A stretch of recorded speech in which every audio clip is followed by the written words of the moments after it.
Días hay, lo sé, en que triste te sientes y sin esperanza estás.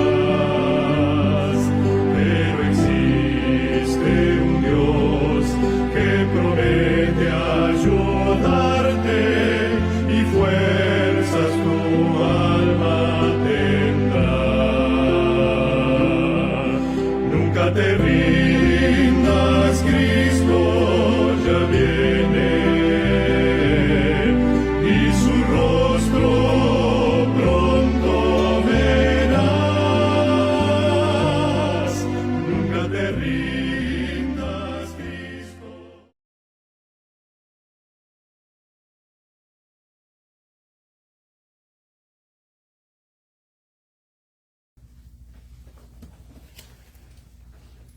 Un feliz sábado, mis queridos hermanos. Amén. Gloria y honra a nuestro Señor, que nos da la oportunidad de una semana más que pasó y poder venir a congregarnos a celebrar su santo día. Hoy es fiesta espiritual. Hoy es un día para tener una comunión especial con Dios y para recibir una bendición especial de Dios también. Vamos a orar. Querido Padre que estás en los cielos, Señor, gracias te damos, oh mi Dios, por todo lo bueno que tú eres, Padre. Gracias porque con bien estamos aquí. Gracias, oh Señor, porque eres tú el responsable, Señor, de todo lo que sucede en nuestras vidas y del milagro, Señor, que has hecho en nuestras vidas también. Amén.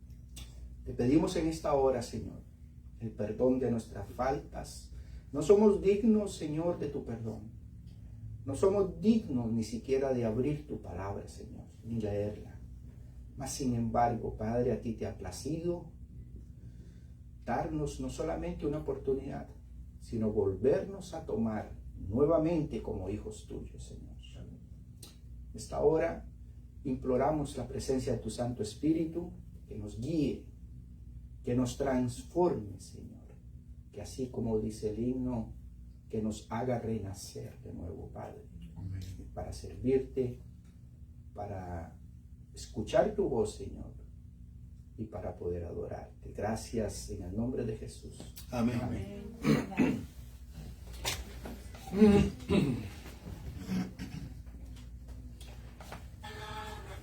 El día de hoy, mis queridos hermanos, vamos a tener un tema que lo estuve pensando hace tiempo atrás y finalmente pues el día de hoy lo vamos a compartir. Que nos va a hablar exactamente de quiénes somos nosotros los adventistas del séptimo día. Y lo he titulado el ADN adventista. El ADN son las siglas que se refieren al ácido desoxirribonucleico en términos científicos.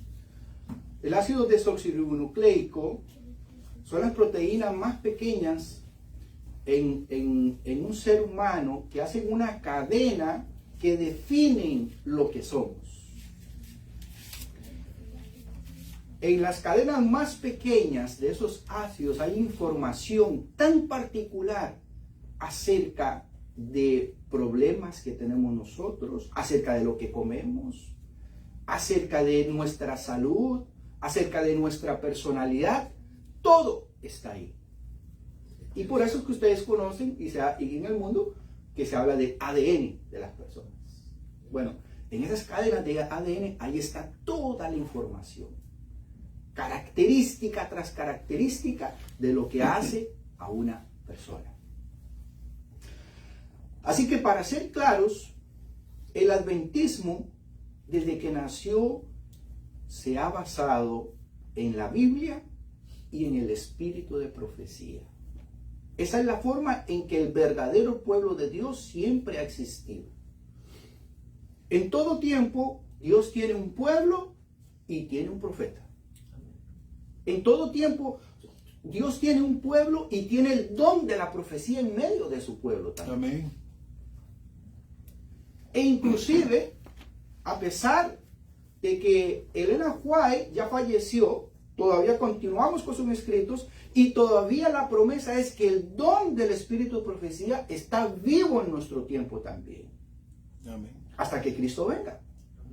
Eso significa que muchos de nosotros podremos tener visiones, pensamientos, revelaciones, acciones inspiradas bajo el poder del Espíritu Santo. ¿No es eso emocionante? ¿No es eso bonito? Amén. El versículo de la Biblia que define, tal vez con mayor exactitud, quiénes somos nosotros, es Apocalipsis 14:12, donde se habla de un remanente que va a tener, y lo describe así: aquí está la paciencia de los santos, los que guardan los mandamientos de Dios y tienen la fe de Jesús. La Biblia describe de una manera general esos detalles. Son tres en realidad. Aquí está la paciencia. Esa palabra en realidad es perseverancia. O sea, son personas perseverantes, son personas santas. Miren qué interesante, santas. Y son personas que tienen o guardan los mandamientos de Dios y tienen la fe de Jesús. ¿Qué es la fe de Jesús? Bueno, Apocalipsis 19:10 nos dice: yo me postré a sus pies para adorarle y él me dijo: mira, no lo hagas, yo soy consiervo tuyo. Hablando de Juan ante uno de los ángeles que le apareció. Y dice: y de tus hermanos que retienen el testimonio de Jesús. Adora a Dios porque el testimonio de Jesús es el espíritu de la profecía. Así que, para interpretar mejor esa frase final, el testimonio de Jesús es el espíritu de la profecía, podríamos ampliar y decir que el testimonio de Jesús es el que inspira los conocimientos proféticos. Por ejemplo, al inicio del movimiento adventista, habían conocimientos o revelaciones que no le fueron dados únicamente a Elena White. Por ejemplo, después del 22 de octubre del año 1844, después de ese chasco, miles abandonaron las filas y solamente quedaron un poco, un rebaño, un remanente pequeño de hermanos confundidos, pensando y pidiéndole a Dios ayuda acerca de lo que había pasado. ¿Por qué no sucedió lo que ellos creían que iba a pasar? Bueno, un personaje que todos ustedes conocen y que hemos oído su nombre, Hiram Edson, caminando hacia su casa, atravesando un campo de maíz, tuvo una revelación profética.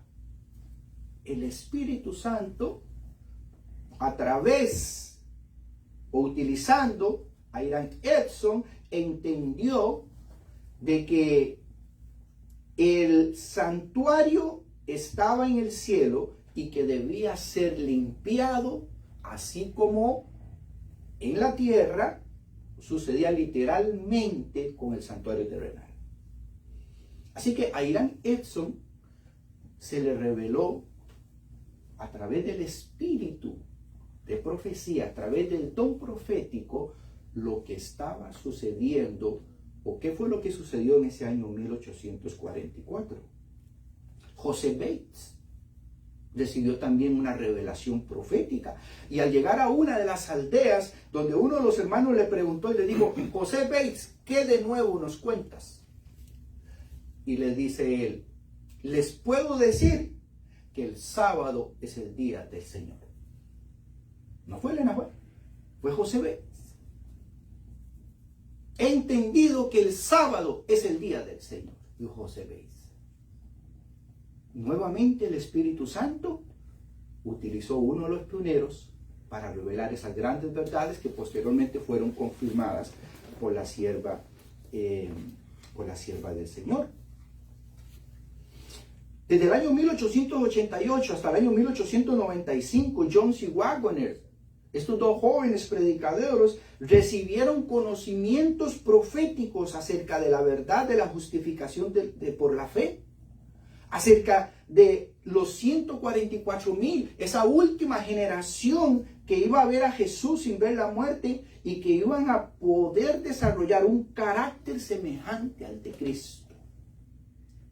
Y eso trajo conflicto en la iglesia, porque no estaban de acuerdo con lo que estos dos jóvenes estaban presentando. ¿Qué les quiero decir con todo esto, mis queridos hermanos?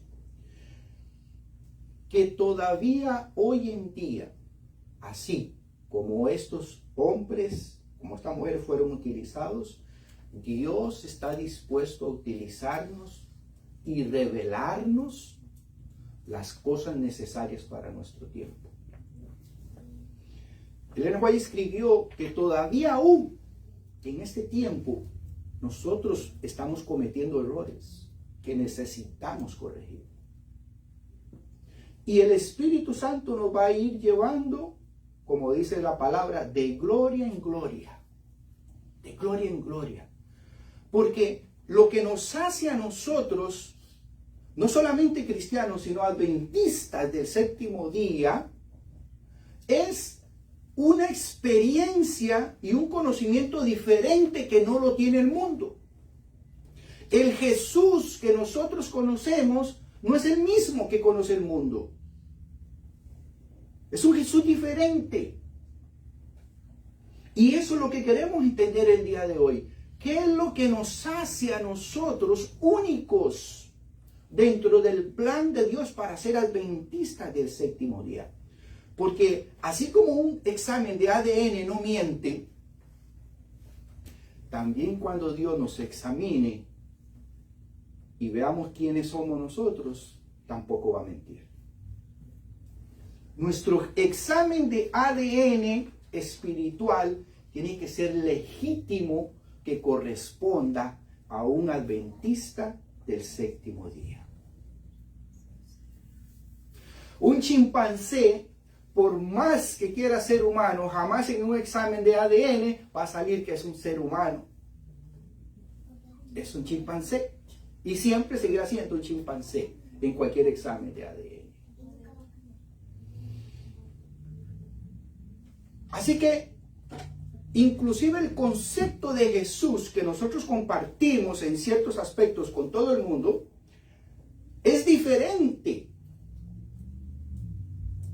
Dentro de nuestro ADN hay cosas cuando nosotros escuchamos, cuando nosotros vemos, que hacen reaccionar nuestro cuerpo. Como yo les decía al inicio, hasta lo más mínimo que tú hagas en tu vida, las costumbres que tú tengas, los hábitos que tú tengas, afecta tu ADN. Así que queremos ir examinando quién es Jesús primero para un adventista del séptimo día.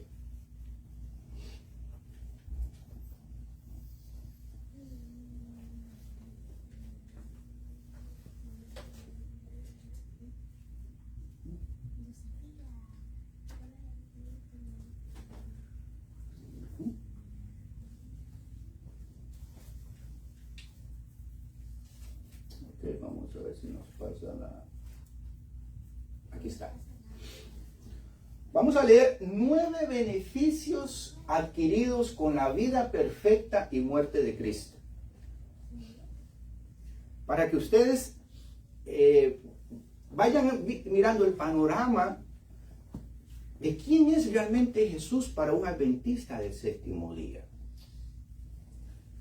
9 beneficios que nosotros adquirimos con la vida perfecta y muerte de Cristo. Yo lo utilicé en esta mañana. Antes de venir para acá le pedí perdón al Señor por mis faltas. Pero ¿de qué sirve pedir perdón si no te van a perdonar? La muerte y la resurrección de Cristo confirma de que si tú realmente eres sincero, Dios te va a perdonar. Si eres sincero, si te arrepientes de lo que tú hiciste, cuando tú pidas perdón, Dios te va a perdonar. Pero si Jesús hubiera fallado en su misión, así tú pidas perdón, no te van a perdonar. Y ahí la importancia del pecado. Eso es maravilloso, mis queridos hermanos. Cuando tú tienes o tú escuchas de que después de que tú te arrepientes, todo lo que hiciste atrás, todo lo que tú te equivocaste, ya tú no te tienes que preocupar por eso. Jesús pagó la culpa por tus pecados pasados. Así que la muerte de Cristo en la cruz, mi querido, es más profundo de lo que el mundo pretende enseñar. Tenemos un nuevo comienzo. Dios nos da una nueva oportunidad para que a través del verdadero arrepentimiento ahora tengamos y podamos, con la fuerza de que Jesús nos da, empezar una nueva vida. Número 3. La vida sin pecado y expiación de Jesús nos da poder para vencer. En todo el Antiguo Testamento, el hecho de que el pueblo tenía que sacrificar esos animales, tenían que tener esos holocaustos, tenían que tener todos esos rituales, no era otra cosa que un símbolo de lo que Jesús iba a hacer o venía a darle a la raza humana, venía a hacerse cargo por los pecados de nosotros. Y el hecho de que Él haya tenido una vida perfecta como ser humano, nos garantiza que el que crea en Jesús, Jesús le da su fuerza también para que Él pueda tener una vida perfecta. Amén. Gloria al Señor por eso. Porque así como dice la palabra que el pecado entró por Adán, ¿qué entra ahora por Jesús? La vida. La vida. El dejar de pecar ahora entra también por Jesús. Porque hubo un ser humano que perfectamente vivió sin pecado. Y ahora Él puede transferir eso al ADN de nosotros.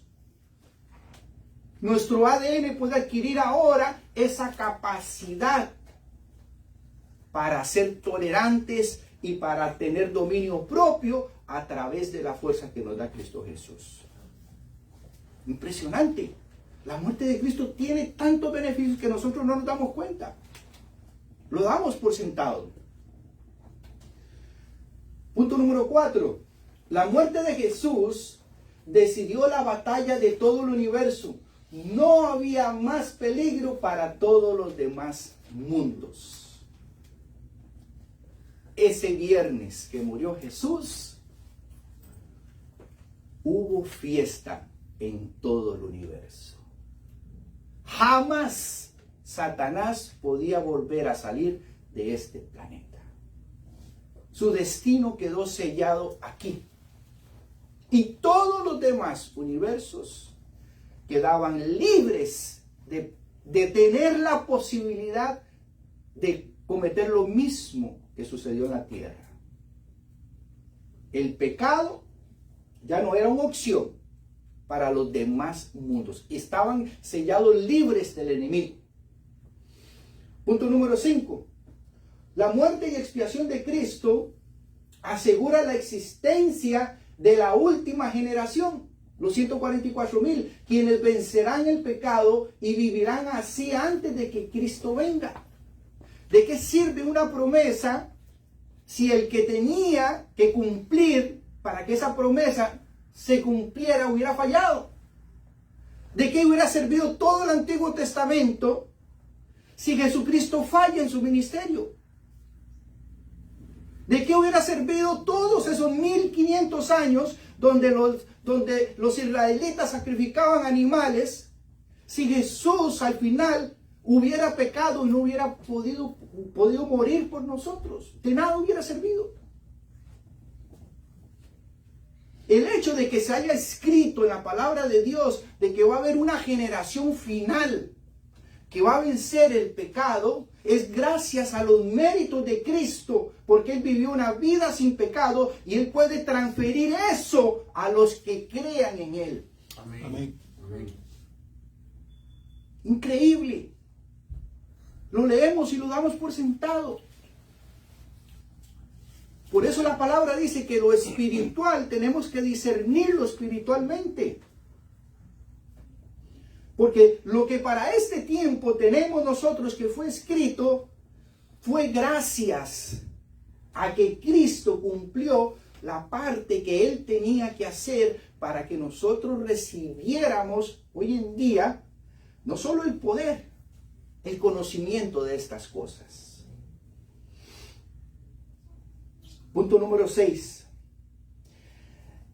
La seguridad eterna del universo, nunca más se levantará el pecado. Ya no solamente se le cerró la puerta que el enemigo pueda atacar otros planetas, otros mundos, sino de que el pecado mismo quedó sellado de que va a desaparecer para siempre de aquí de la tierra y de todo el sistema. Amén. Gloria a Dios. Gloria a Dios por estas cosas. Por eso es que cuando nosotros leemos y creemos de que Jesús vino a morir por nosotros, Él puso su propia existencia en peligro. ¿Entendemos eso, mis queridos hermanos? Si Jesús hubiera fallado, ya no serían 3 en el cielo, hubieran sido 2. Porque Él mismo hubiera desaparecido. Así de serio es la salvación para la raza humana. Nosotros creemos que Jesús vino y como Él era Dios, no importa, Él podía hacer lo que fuera y independientemente como Él era Dios, Él iba a regresar al cielo. No. Si Él hubiera fallado, Él no regresaría con su Padre. Él también pagaría el precio de su fracaso.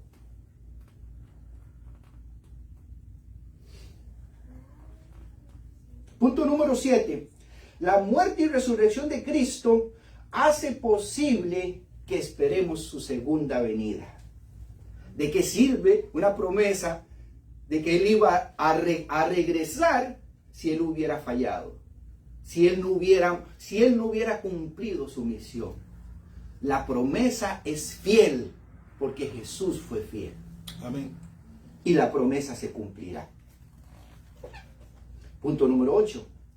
Jesús nos da ahora la posibilidad de que durante los 1000 años que podamos nosotros comprender todo lo que no comprendimos aquí en la tierra y que en ese milenio podamos revisar las decisiones de Dios. ¿Qué necesidad tiene Dios de darle explicaciones al ser humano si Él es Dios? Mas sin embargo, a Él le va a placer que en esos 1000 años nosotros podamos entender todo lo que no entendimos aquí en la tierra. ¿Por qué me pasaron a mí estas cosas? ¿Por qué se murió fulanito? ¿Por qué pasó esto? Todo eso lo vamos a poder entender gracias al sacrificio perfecto de Jesús.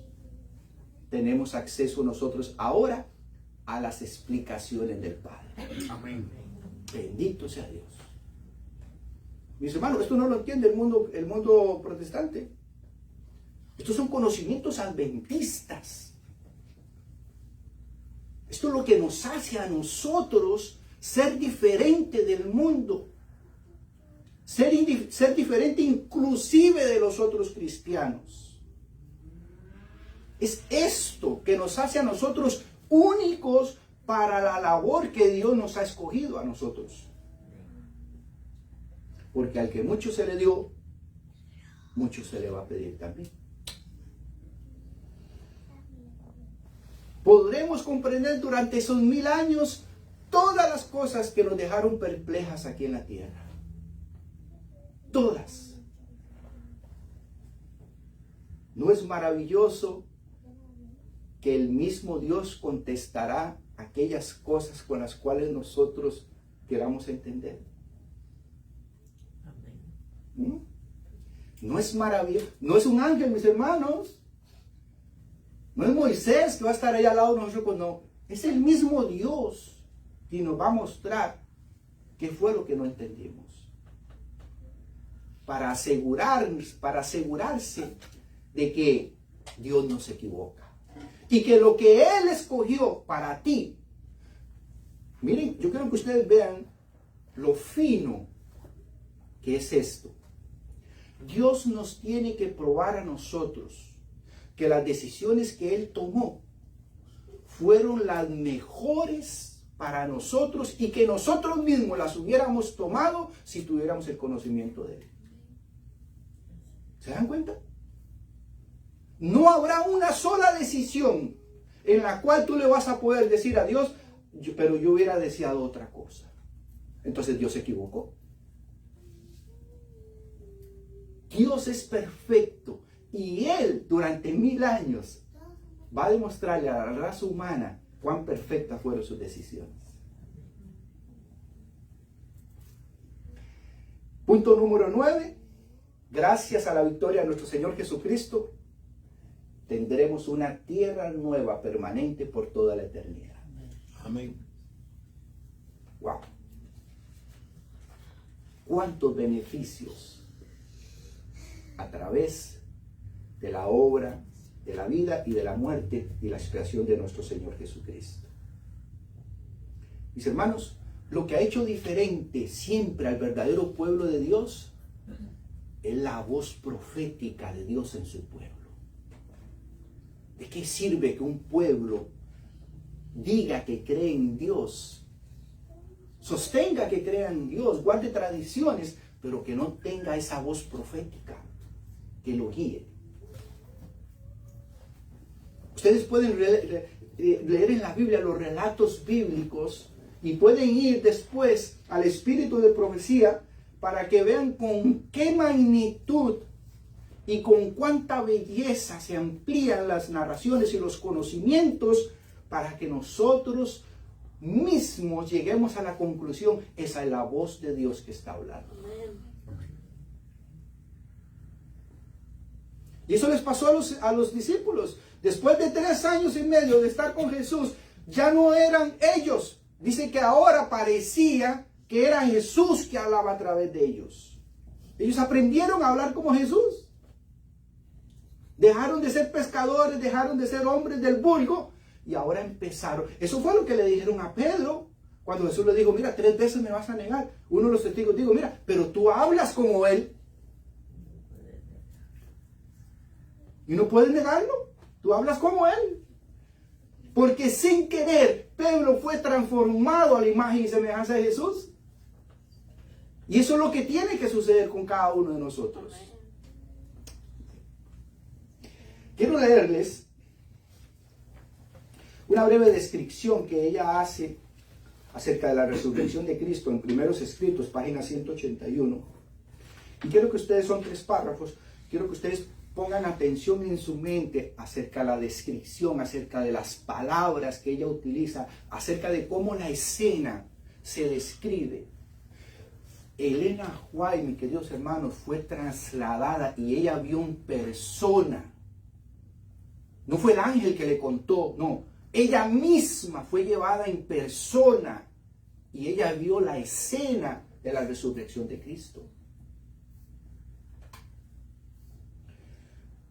Dice así, pongan atención e imagínense ustedes la escena. Vamos a imaginar que tú y yo también estamos ahí.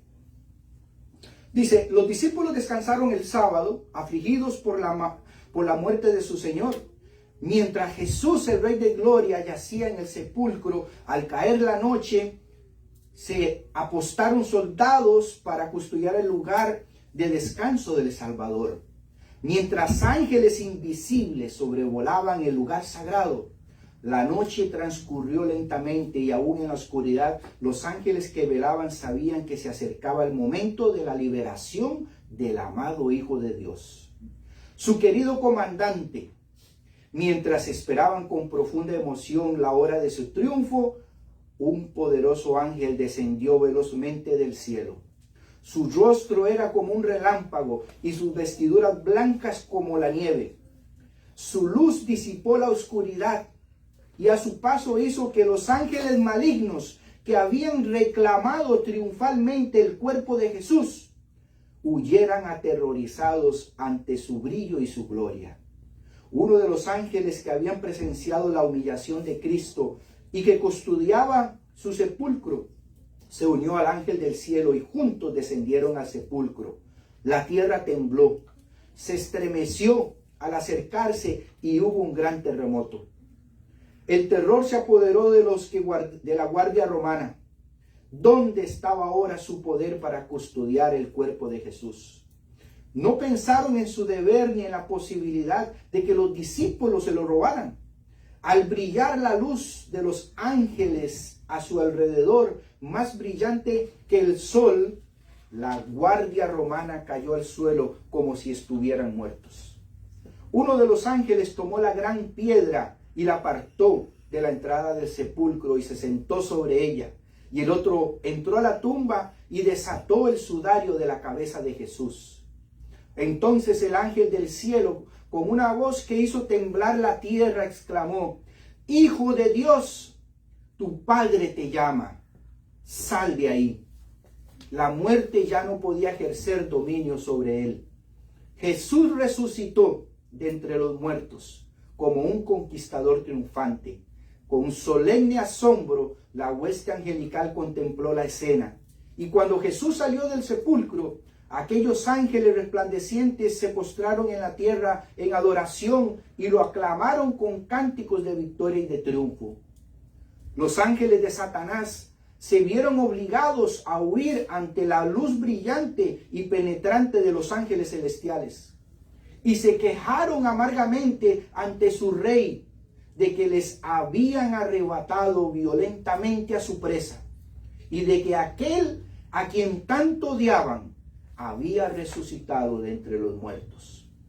Satanás y sus huestes se habían regocijado de su poder sobre el hombre caído y hubiera llevado al Señor de la vida a la tumba.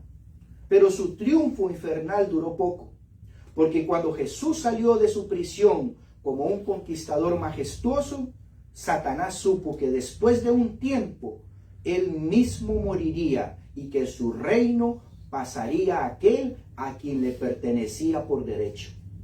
Se lamentó y se enfureció al ver que a pesar de todos sus esfuerzos, Jesús no había sido vencido, sino que había abierto un camino de salvación para toda la humanidad y que cualquiera que lo deseara y buscara y podría recorrerlo, lo encontraría y ser salvo. Mis queridos hermanos, si esto que nosotros leímos no emociona a nuestro espíritu, nada lo hará. Porque ni siquiera la misma lectura de la palabra de Dios a través de los relatos de los evangelios tiene semejante descripción y semejante belleza al enseñar lo ocurrido precisamente en esa escena. La misma Elena White entrevistó personalmente varias veces a Jesús, cara a cara.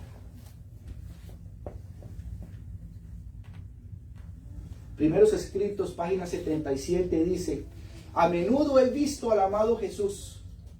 A menudo he visto al amado Jesús, dice, y sé que es una persona. Le pregunté si su padre era también una persona. Y tenía una forma similar a la suya. Y Jesús respondió: yo soy la imagen exacta de la persona de mi Padre. Qué privilegio de la sierva del Señor que ella tuvo al hacer estas preguntas, ya no a su ángel.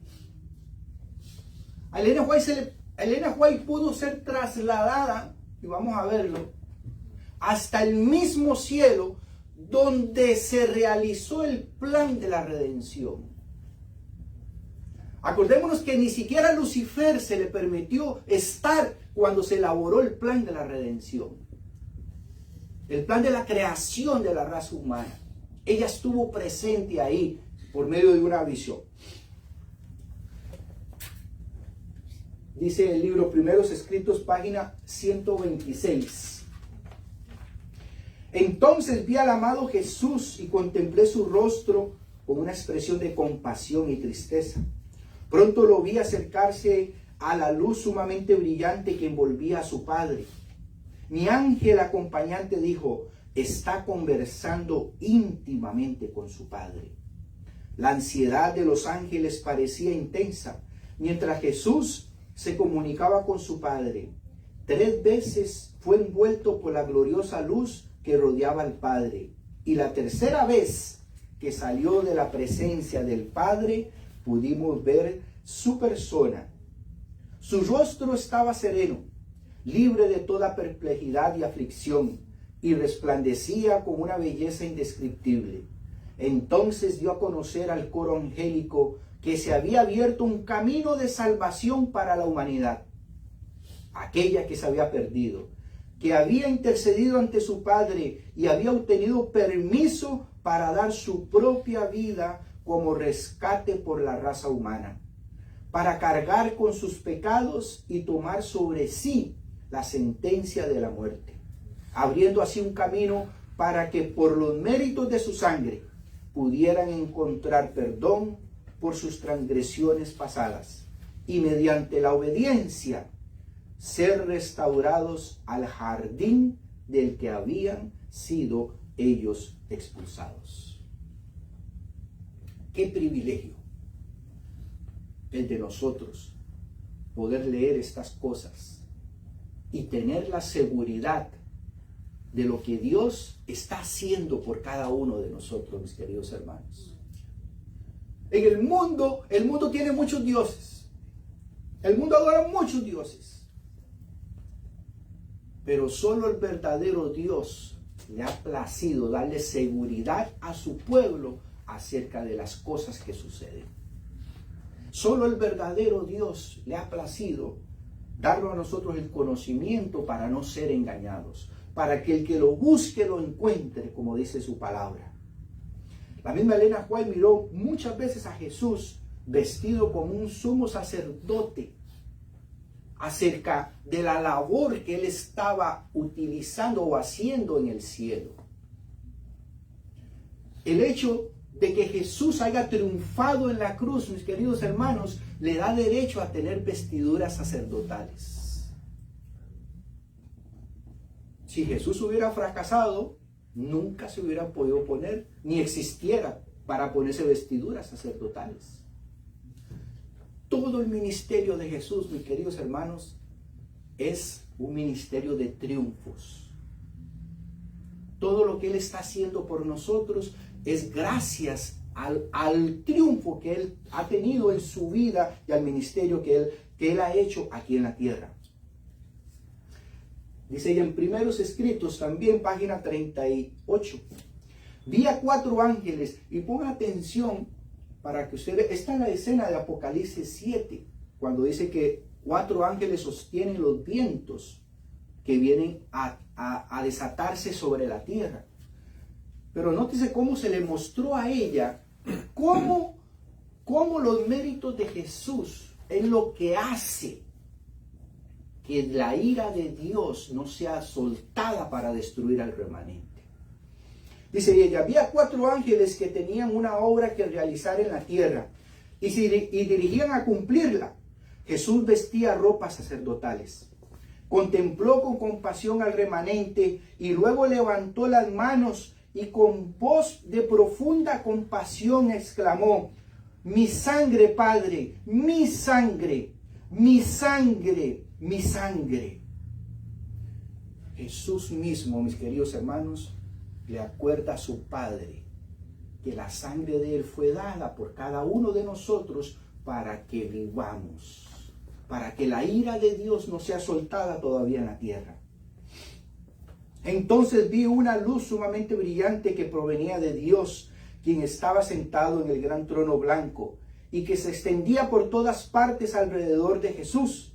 Luego vi a un ángel con una comisión de Jesús que volaba velozmente hacia los 4 ángeles que tenían una obra que realizar en la tierra y que agitaba algo en su mano y exclamando con voz fuerte: le dijo, deténganse, deténganse y deténganse hasta que los siervos de Dios sean sellados en sus frentes. Es la sangre de Cristo, mis queridos hermanos, que nos da la oportunidad de que podamos ser sellados con el sello de Dios y ser guardados para Cristo. Gloria sea su nombre.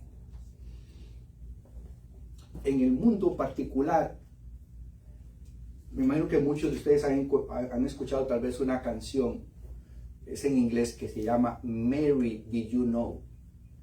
En inglés sería María, ¿tú sabías? Es una canción que dice cosas muy interesantes que son verdad. La canción dice, María, hablando de la Madre de Dios, de Jesús, dice, María, ¿tú sabías que el Hijo que tú tienes caminaría sobre las aguas? Y vuelve a decir el himno, María, ¿tú sabías que tu Hijo dará la vista a los ciegos? María, ¿tú sabías que cuando tú besabas a tu Hijo, besabas el rostro de Dios?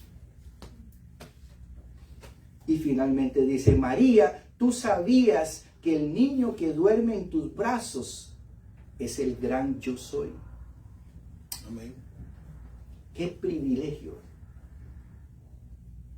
Y por eso la palabra de Dios dice, bienaventurada eres tú entre todas las mujeres. ¿Qué se iba a imaginar ese ser humano que era María? Que ese niño que ella tenía en sus brazos era Dios mismo en persona. Lo mismo, mis queridos hermanos, tenemos que tener nosotros en nuestra mente. Cuando nosotros hablamos del ADN adventista, es lo que nos hace a nosotros ser celosos por lo que somos. Sentirnos orgullosos del llamado que Dios nos ha dado. Sentirnos privilegiados del plan que Dios ha escogido para nosotros. Porque en el proceso de la conversión no vamos a ser transformados si nosotros vemos que lo que Dios nos ofrece no es mejor de lo que éramos. Porque si yo todavía sigo creyendo que lo que el mundo me ofrece es mejor que lo que Dios me ofrece, yo nunca voy a cambiar. Por ejemplo, la reforma pro salud. Si yo creo que es más delicioso seguir comiendo carne, yo no voy a dejar de comer carne y yo no voy a ser transformado. Porque voy a creer que el plan de Dios de que yo vuelva a la dieta original no es tan bueno como el plan del mundo. ¿Y cuál plan es mejor? Pues el de Dios, pero yo tengo que convencerme de eso. Yo tengo que creerle que eso es lo mejor para mi cuerpo, para mi vida espiritual, para todo. Así que llegar al convencimiento es lo primero que va a hacer que nosotros podamos seguir avanzando en nuestra transformación, en adquirir el verdadero ADN adventista que nosotros necesitamos. Mis hermanos, cuando algo está ya arraigado en nuestro ser, nadie lo va a hacer cambiar. Y por eso dice la palabra de Dios que aún Satanás va a ser frustrado al querer hacer pecar a la última generación, porque ya esa última generación está convencida del plan de Dios y saben que el plan de Dios es lo mejor para sus vidas y su ADN dice que lo mejor es obedecer a Dios. A eso es lo que nosotros tenemos que llegar. Quiero contarles una historia.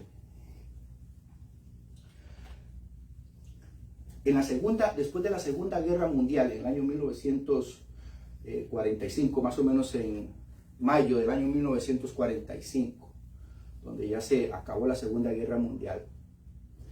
Durante esos 5 años que duró la guerra, muchos de los judíos, de los padres judíos, tomaban a sus hijos y los daban a orfanatos antes de que los vinieran a buscar a ellos para preservar la vida de sus hijos.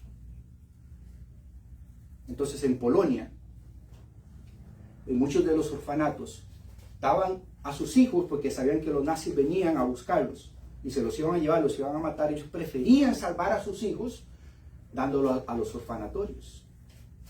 Les cambiaban el nombre, les ponían un nombre polaco y les enseñaban a que ese era su nuevo nombre y que tenían que responder con ese nuevo nombre. Y sus padres, algunos pudieron después de esos 5 años volver a ver a sus hijos, muchos no. Y esta historia es acerca de un rabí que en ese mayo de 1945 tiene un llamado de Dios para ir por todos los orfanatorios de Polonia y empezar a buscar a los niños judíos que sobrevivieron, que él sabía que estaban ahí, pero que les habían cambiado los nombres. Y al acercarse a uno de los orfanatorios, un sacerdote católico tenía a su cargo más de 60 niños. Y vino el rabí y le preguntó: ¿tú tienes aquí niños judíos contigo? Y el sacerdote le dijo: no, yo no tengo aquí ningún niño judío. Y el rabí lo volvió a asistir y le dijo: ¿tú estás seguro? Dice: por sus nombres, ¿no será que ellos tienen un nombre, hasta todavía algún nombre judío? Y el sacerdote le dijo: no. Dice: todos los niños que están aquí tienen nombres polacos. Así que el rabí se fue. Mas por inspiración divina, al siguiente día él regresó, pero regresó en la noche. Y le tocó la puerta al sacerdote. El sacerdote se asombró al verlo y le dijo: ¿usted me permitiría entrar a donde los niños están durmiendo? Al gran salón donde ellos dormían. Y el sacerdote lo dejó entrar, porque él mismo estaba convencido de que ahí no había niños judíos. Cuando él entró al salón, se puso en el centro del salón, todos los niños dormían. Y él recitó la Shema. La Shema es la oración judía que ellos recitan en la mañana y en la tarde. Todos los días, desde que los niños nacen, ellos conocen la Shema. Deuteronomio 6:4. Deuteronomio 6:4. Y el rabí empezó a decir en voz alta: Shema Israel, Adonai Elohim, Adonai Echad, que es Deuteronomio 6:4. Las palabras de: escucha tú, Israel, Jehová nuestro Dios, Jehová uno es. Cuando muchos de esos niños escucharon la Shema, empezaron a gritar: mamá, papá, aquí estoy. Porque estaban oscuras todavía. Ellos creían que sus madres venían y sus padres venían a buscarlos, porque sus padres todos los días les recitaban la Shema. La Shema está dentro del ADN judío. Y al escuchar los niños levantándose, el rabí le empezó a decir al sacerdote: ese niño es mío. Ese niño es mío también. Todos los niños que se levantaban y reconocían la Shema fueron sacados del orfanatorio y llevados y reubicados con familias judías. Es una historia hermosa. Dios tiene su manera de hacer las cosas. Preservó la vida de estos niños para después ser rescatados. Muchos de esos niños, hasta el día de hoy, cuentan esta historia. Hay películas acerca de esto también. Todo niño israelita conoce la Shema, porque sus padres le enseñaron que lo más importante cuando tú te levantas y antes de acostarte es recitar la Shema. La pregunta es, ¿será que el ADN adventista o el ADN del adventista del séptimo día está tan arraigada como la Shema para los judíos?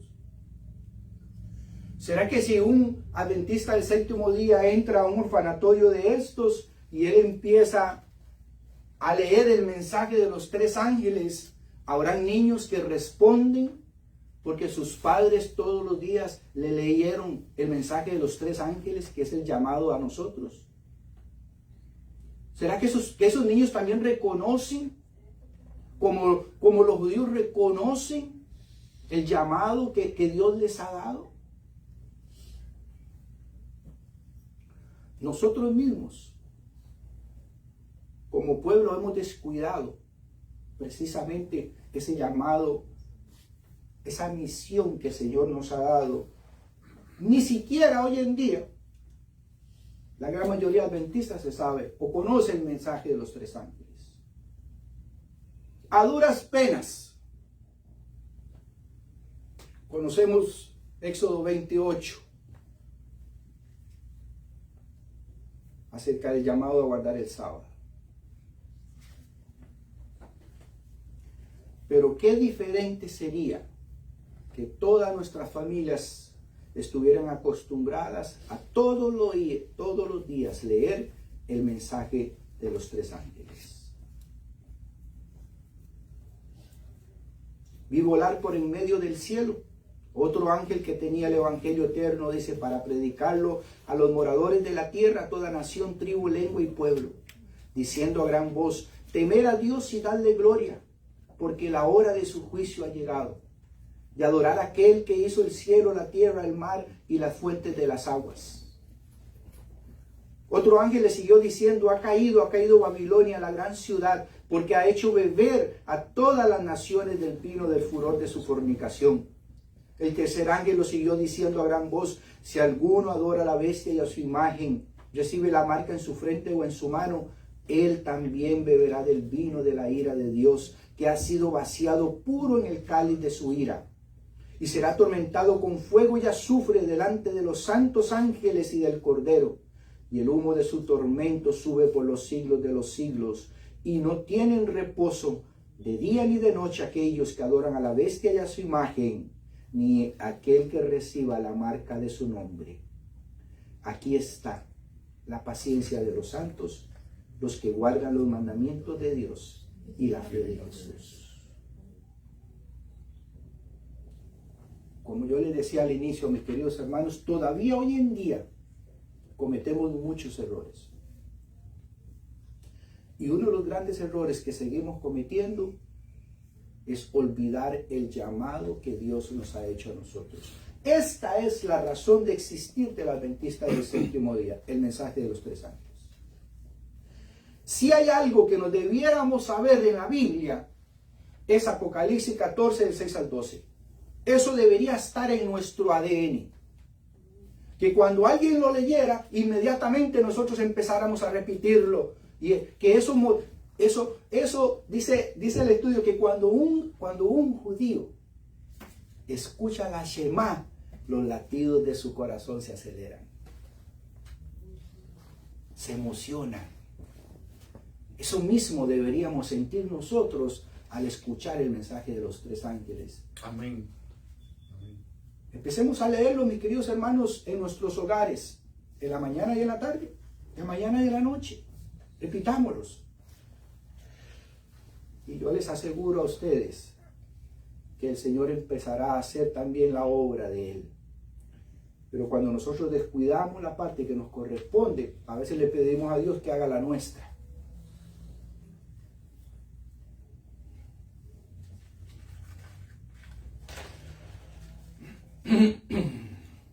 Nosotros, adventistas del séptimo día, hemos sido atacados por creernos mejores que los demás, por creernos que esa idea de llegar a la perfección es un gran error y de que no vamos a necesitar ya más ni a Jesús, ni a la intervención de Jesús, ni del Espíritu Santo, porque vamos a ser perfectos. Esas son las cosas que dicen de los adventistas.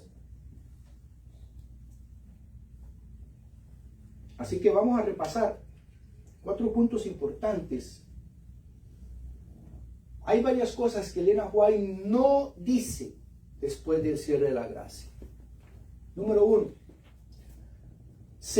Después del cierre de la gracia, seguiremos teniendo una naturaleza pecaminosa, mis queridos hermanos.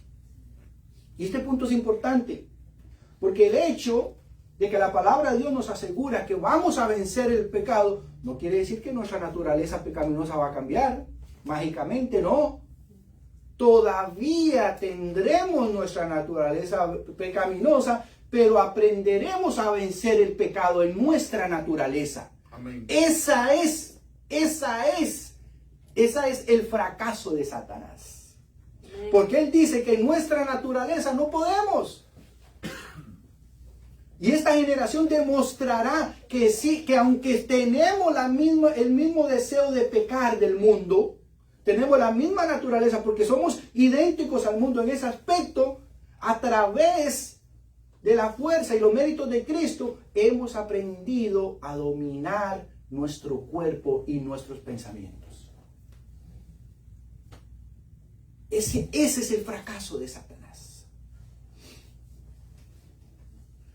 Seguiremos teniendo una naturaleza pecaminosa, pero sin pecado. Y hasta la segunda venida de Cristo tendremos una batalla con esto. Nuestro cuerpo no va a cambiar mágicamente cuando empiecen a caer las plagas. No, todavía tendremos una naturaleza pecaminosa. Pero tendremos la experiencia de haber dejado el pecado. Amén. Punto número 2. El manto de justicia de Cristo no será removido del ser humano.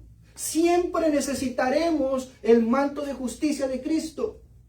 El hecho de que ya no vamos a pecar no es otra cosa más que el manto de Jesús cubriéndonos a nosotros para no pecar. De hecho, es durante ese tiempo de angustia donde se va a probar que el manto de justicia de Cristo está sobre nosotros. Que esas vestiduras blancas es el manto de Cristo, porque es la victoria de Cristo sobre el pecado. Así que siempre tendremos el manto de justicia de Cristo. Punto número 3. Ella no dice que el Espíritu Santo abandonará a los sellados. El Espíritu Santo se retirará del mundo, no de la presencia de los hijos de Dios. Este punto es importante. Porque no son nuestros méritos, mis queridos hermanos. No es que ahora somos suficientes para dejar de hacer lo malo y que por nosotros mismos ahora somos vencedores. No. El Espíritu Santo siempre estará en la presencia de todos los hijos de Dios durante ese tiempo. Punto número 4. El pueblo de Dios dependerá del trabajo intercesor de Cristo. El hecho de que Jesús haya salido durante este tiempo del lugar santísimo, donde la palabra de Dios dice: el que es justo siga siendo justo y el que sea injusto siga siendo injusto. El que sigue siendo justo es gracias al proceso intercesor de Cristo. Por eso es que puede ser justo, porque Cristo está alimentando su naturaleza. Por eso la palabra dice: sin mí nada podéis hacer. Entonces, muchos creen o atacan al adventismo diciendo que nosotros decimos que ya no vamos a necesitar de Cristo porque Cristo salió del santuario celestial, ya Él no está intercediendo por nosotros y que ahora somos independientes de Cristo. Mentira. Más que nunca somos dependientes de Cristo, porque ahora lo que hace que podamos ser fuertes es Cristo Jesús en nosotros. Amén. Así que es importante entender estas cosas. Esto hace lo que nosotros somos, mis queridos hermanos. Nos hace adventistas del séptimo día. Para finalizar, quiero compartir con ustedes 2 citas del conflicto de los siglos. acerca de estas escenas finales, acerca de la prueba que nos espera a nosotros, acerca de lo que vamos a pasar. Dice ella, mientras Satanás acusa al pueblo de Dios a causa de sus pecados, el Señor le permite ponerlos a prueba al máximo. Su confianza en Dios, su fe y su firmeza serán sometidas a una dura prueba. Al reflexionar sobre el pasado, sus esperanzas se desvanecen, pues en toda su vida ven pocos actos buenos. Son plenamente conscientes de su debilidad e indignidad. Satanás intenta aterrorizarlos con la idea de que su situación es desesperada, que la mancha de su pecado jamás será lavada. Espera destruir su fe para que cedan a sus tentaciones y abandonen su lealtad a Dios. Aunque el pueblo de Dios estará rodeado de enemigos empeñados en su destrucción, la angustia que sufren no es un temor a la persecución por causa de la verdad. No temen haberse arrepentido de todos sus pecados y que por alguna falta propia no logren ver el cumplimiento de la promesa del Salvador. Yo te guardaré de la hora de la prueba que ha de venir sobre todo el mundo. Si tuvieran la seguridad del perdón, no temerían la tortura ni la muerte. Pero si resultaran indignos y perdieran la vida por sus propios defectos de carácter, el santo nombre de Dios sería deshonrado. La última defensa, la última guerra que este mundo va a tener contra Satanás va a ser el propio pueblo de Dios diciéndole a Satanás que sí se puede vivir una vida sin pecado en el nombre de Jesús. Ese será el fracaso final de Satanás. Y por eso es que el último intento durante este tiempo de angustia, durante las 6 plagas están cayendo, las 7 plagas, será el último intento de él para hacer pecar a los que fueron sellados. Pero ahora el miedo de este pueblo no es perder la vida. Ya eso fue superado, dice la cita. En este momento yo creo que no. Todavía hay muchos que temen perder su vida por la causa de Cristo. Es el primer miedo que hay que vencer. Acercarnos a Dios para perder ese miedo, tener esa seguridad. Ella dice que ese miedo no es. Ahora el temor de los que van a atravesar este tiempo de angustia es su propia vida pasada, sus pecados. Si fueron perdonados, si se arrepintieron de todos ellos. Y dice la palabra de Dios que ni uno de ellos perecerá. Porque si uno de ellos perecería, si uno de ellos fuera culpable, si de uno de ellos fracasara, de nada hubiera servido el plan de la salvación. Aún en ese tiempo, Dios tendría que reconocer que el enemigo tenía razón. Y todo el plan, todo lo que hizo Jesús, todo lo que han hecho durante 6.000 años, toda la raza humana, se iría a la borda. El plan de la redención no ha terminado, mis queridos hermanos. Todavía nosotros estamos viviendo el plan de la redención. Nosotros podemos ser en este tiempo aquellos que señalen y que le digan a Satanás: tú eres un mentiroso. Sí se puede vivir sin pecado. Dios tiene razón. Lo mejor para el ser humano es una vida sin pecado. Amén. Amén. Que el Señor nos dé la fortaleza, mis queridos hermanos, para convencernos. ¿Qué más necesitamos escuchar? ¿Qué más necesitamos oír para convencernos? Ya es hora de que nos hagamos un autoanálisis y antes de que venga ya la ley dominical en este país, podamos estar convencidos de lo que vamos a hacer. de lo que debemos ser. No esperemos ese tiempo, que ese tiempo será malo para muchos. La mayoría no va a poder reaccionar. Hoy es el tiempo de reaccionar. Hoy es el tiempo de decirle al Señor, Señor, yo quiero en mi ADN, el ADN de Jesús. Amén. Yo quiero adquirir esa seguridad, esa manera de vivir. Que el Señor pueda acercarnos a Él y que todo lo que estemos viendo, todo lo que esté pasando en nuestras vidas, aunque no nos guste,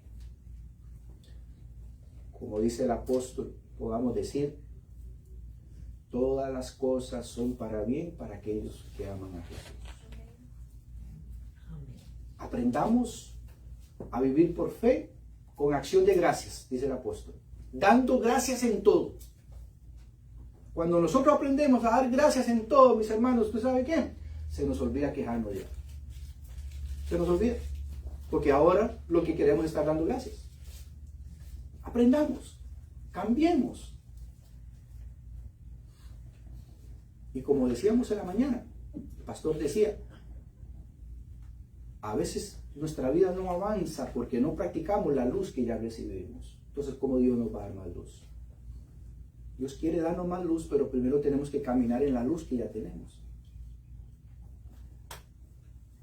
Que cuando todo el mundo, que cuando esto llegue a su final, que a donde estemos nosotros, si estamos todavía aquí, mis queridos hermanos, que puedan ver en nosotros, como le dijeron a Pedro, tú eres de Jesús porque tú hablas como Él. Que podamos tener ese distintivo en nuestra personalidad. Nuestra fidelidad a Dios es lo que garantiza que Dios se va a preocupar por nuestros hijos, por nuestras familias, por nuestros amigos. Entre más trabajemos para Cristo, mis queridos hermanos, Dios más hará por nuestros seres queridos. Amén. Que el Señor les bendiga y que Dios nos ayude a que nuestro ADN sea cambiado. Amén.